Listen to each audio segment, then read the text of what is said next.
नमस्ते सभी को, एक बार फिर से स्वागत है एक और नई वीडियो में। और जैसा आपको पता है कि हम भगवान शिव के ऊपर एक सीरीज बना रहे हैं जिसमें भगवान शिव के उस परम तत्व को जानने की हम कोशिश कर रहे हैं। तो अभी कल मैंने बताया था कि शिवलिंग का जो प्रतीक है उसका क्या मतलब है। आज हम जानेंगे कि अब जो अगला जो प्रतीक आता है, जो मुख्य रूप से जो साइन हमें देखने को मिलता है, वो भगवान शिव के सिर के ऊपर जो गंगा है उसका क्या मतलब है। जो हम मूर्ति देखते हैं भगवान शिव की, उसमें गंगा का जो ऊपर से आसमान से हमने पढ़ा भी है कहानियों में कि ऊपर से आसमान से गंगा गिरती है। तो उस गंगा, वो गंगा किस चीज़ को रिप्रेजेंट करती है? वो गंगा रिप्रेजेंट करती है मुख्य रूप से, वैसे तो उसके फिलोसफिकल आंसर कुछ और भी हो सकते हैं, लेकिन जो मेरी समझ कहती है और जो ग्रंथ कहते हैं उसके हिसाब से अगर हम ऐसे तो समझ साइकोलॉजिकल कुछ भी इफ़ेक्ट हम मान सकते हैं, लेकिन जो शास्त्र कहते हैं, योग शास्त्र कहते हैं, वो प्रतीक है, गंगा प्रतीक है हमारे सिर के ऊपर गिरने, लगातार गिरने वाली कॉस्मिक एनर्जी। यानी ब्रह्मांड से एक लगातार एक कॉस्मिक एनर्जी की एक धारा, एक झरना, एक नदी टाइप से हमारे सर के ऊपर गिर रहा है।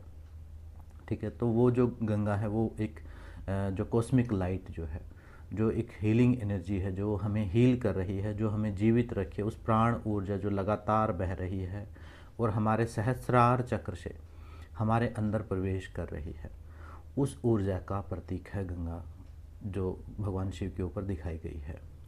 तो क्या वो गंगा हमारे सिर के ऊपर भी गिर रही है? हमने कथा कहानियों में ये भी पढ़ा है कि उस गंगा को सब कोई, हर कोई नहीं संभाल सकता। मतलब वो ऊर्जा हमारे अंदर अब भी आ रही है, लेकिन वो, उसकी जो धार है वो बहुत पतली है, बहुत पतली सी कोड के थ्रू, कोड की तरह, एक समझो एक पतली सी पानी की धार हमारे ऊपर गिर रही हो। तो उससे क्या है कि हमारे जो पूरा शरीर जो है रिकवर करता है। रात को जब हम सो रहे होते हैं तो वो वही कॉस्मिक एनर्जी हमारी ईड़ा नाड़ी के थ्रू, हमारे सुषुम्ना नाड़ी के थ्रू, पहले ईड़ा नाड़ी से वो गिरती है और सुषुम्ना नाड़ी के थ्रू पूरे शरीर को प्राप्त होती है, और वहाँ से ही हम सुबह रिवाइव होके, रिजुनेट होके, एकदम तरोताज़ा होके उठते हैं। मतलब एक प्रकार के चार्जिंग की तरह वो हमारा काम करती है, और वो लगातार गिरती रहती है। जब तक हम इस शरीर में हैं तब तक वो ऊर्जा हमें लगातार प्राप्त होती रहती है। वो एक प्रकार की, आप जैसे मोबाइल को हम रात को चार्ज करते हैं, तो उसी प्रकार से वो लगातार वो ऊर्जा हमें जीवित रखे हुए है।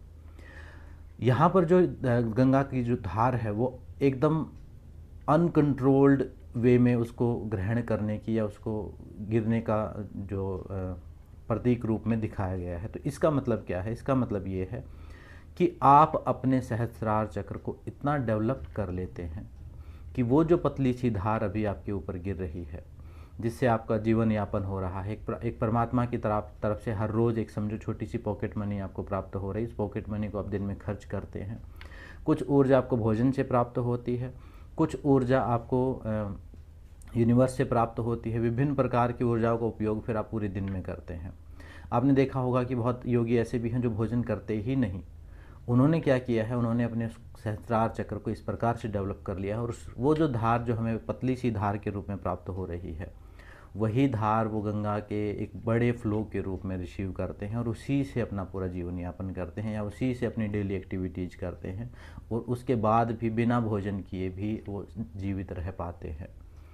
तो वो जो गंगा की धार है वो प्रतीक है कि आप अपने सहस्रार चक्र को इतना डेवलप करें, आपके अंदर ग्रहणशीलता इतनी ज़्यादा हो, इतनी ज़्यादा ग्रहणशीलता हो, इतनी ज़्यादा रिसेप्टिविटी हो कि आप उस कॉस्मिक एनर्जी को रिसीव कर सकें और उसे अपनी साधना में लगा सकें, जगत के कल्याण के लिए लगा सकें। जैसे आजकल मान लो लोग हीलिंग कर रहे हैं, कोई रेकी हीलिंग कर रहे हैं, प्राणिक हीलिंग कर रहे हैं, तो वो भी उसी गंगा की धार का ही एक रूप है, उसी का एक रूप समझो, उसी का एक छोटा सा अंश।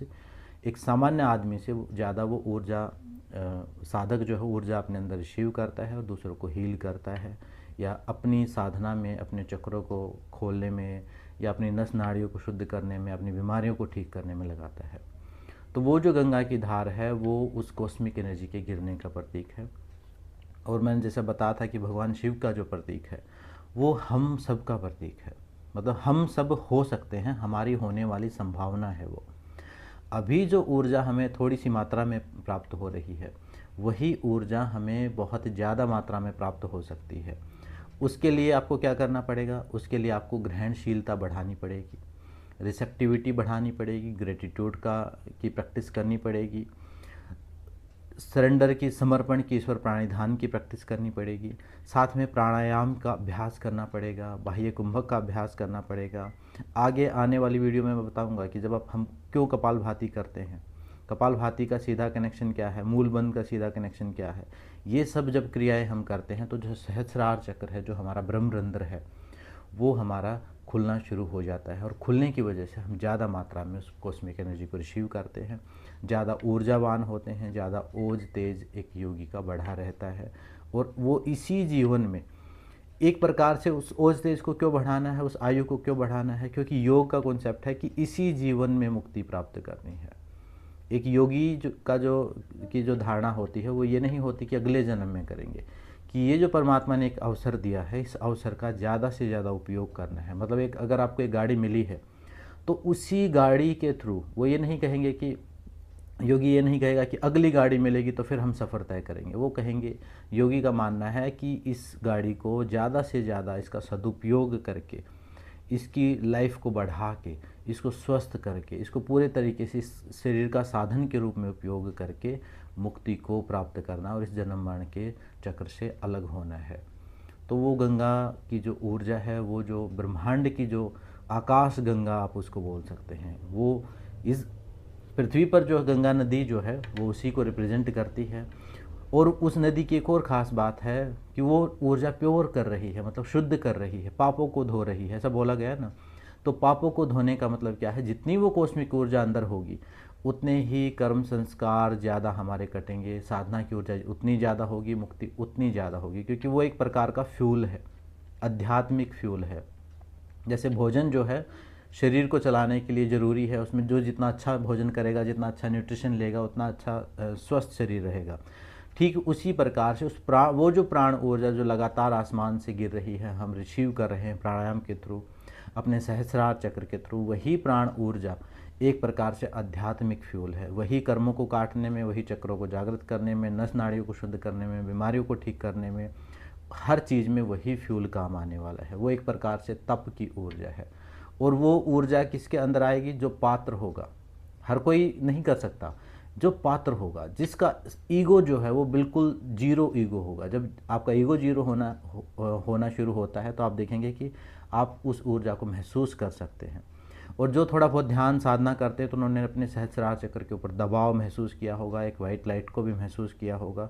वो सब उसी गंगा जो प्रतीक बताई है, उसी ऊर्जा के बारे में वो दिखाया गया है, उसी को एक साइन रूप में समझा दिया गया है।